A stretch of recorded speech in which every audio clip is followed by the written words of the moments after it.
So these are some of the top technologies trendings like IoT, blockchain, AI, ML, virtual reality, automation, voice technology, analytics, cybersecurity, big data, and lots more.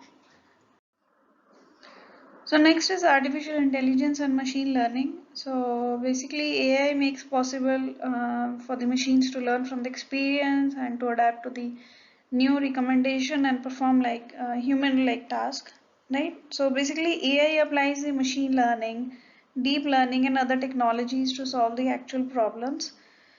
So I would say machine learning is actually a subset of the AI that makes the software applications more accurate in predicting the outcomes, right? So say like AI can be used in different domain, right? To give that insight about the human behavior and recommendations.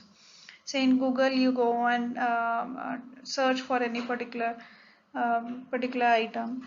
So it uses some predictive search algorithm to see what is the user's past data, and it gives you a recommendation what you could search related to that particular item. Also when you go to Netflix, it gives the user past data recommendations, what you have actually seen, and on the basis of that what would be your future preferences, right? So AI has a wide range of the scope, right? So as already mentioned, machine learning is actually a subset that allows the machine to learn from that data, right, without having to program explicitly.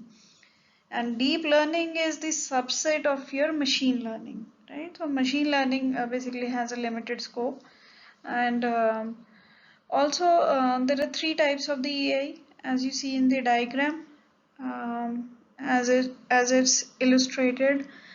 ANI, artificial narrow intelligence. This is your stage one, wherein it specializes in one area and you solve one particular problem. And AGI is artificial intelligence, general intelligence. So this refers to the stage two. And then you have artificial ASI, artificial super intelligence, right? So this is a machine conscious stage 3, wherein it's an intellect that is much smarter than the best human brains, right? So it's like it's the application of the different sets, right?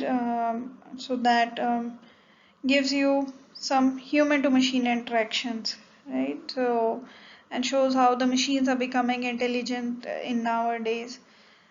So it's a highly trending opportunity.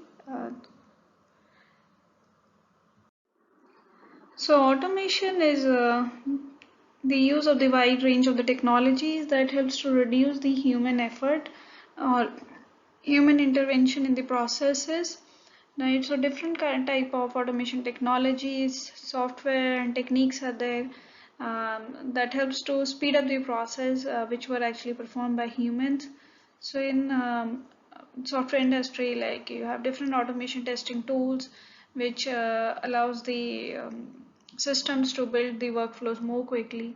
Like you have Selenium is one of the best automated web testing tool.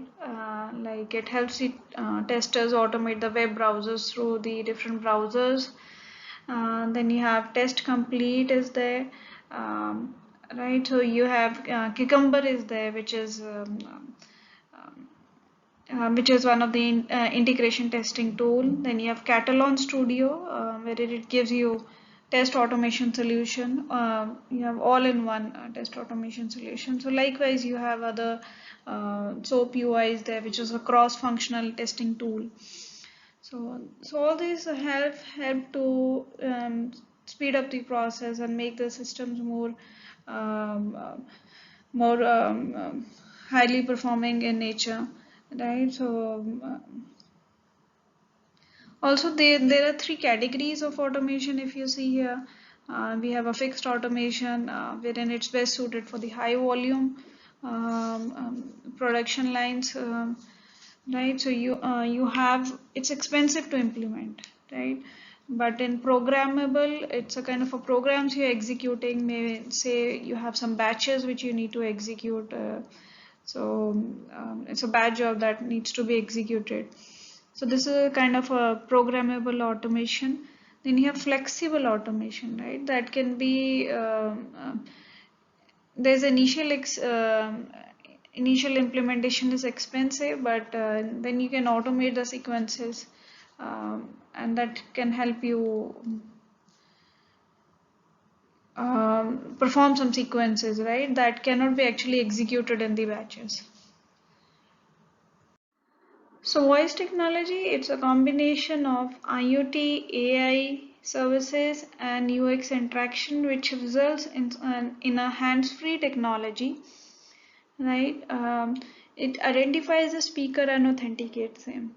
As you see in this diagram below, right? So you see that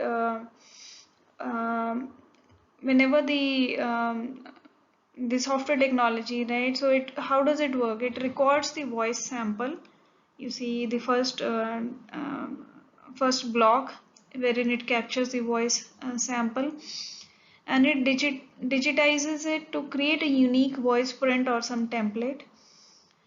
And then once that spoken word is broken into discrete segments, which comprises of several tone, it will use a verification system to verify whether that's the correct user, and based upon that, if any action is to be performed, that will perform.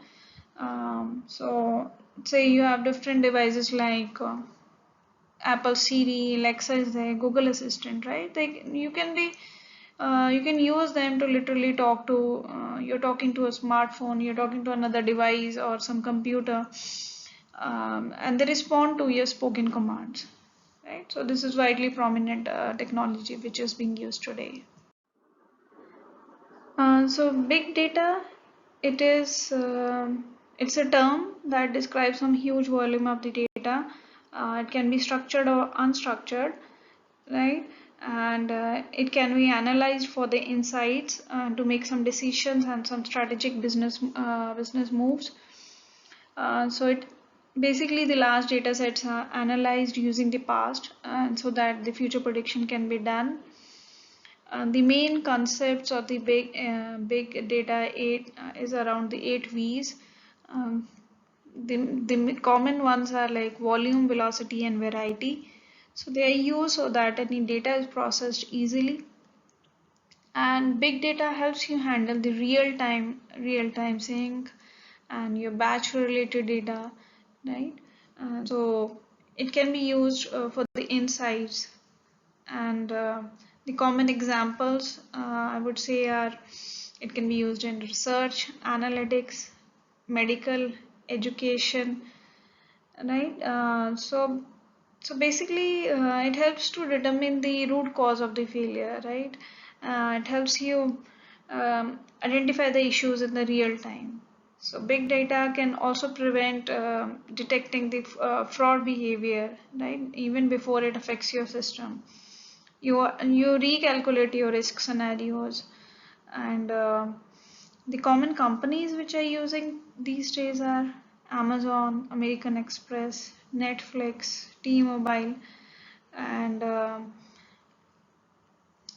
so basically you how does the big data work? You create a big data strategy, you identify some big data sources, and you access, manage, and you store the data, analyze the data, and then make some data decisions based upon that, right? So that's it for the big data. So thanks for watching. Don't forget to like, share, and subscribe to my channel for more videos. Thanks for today.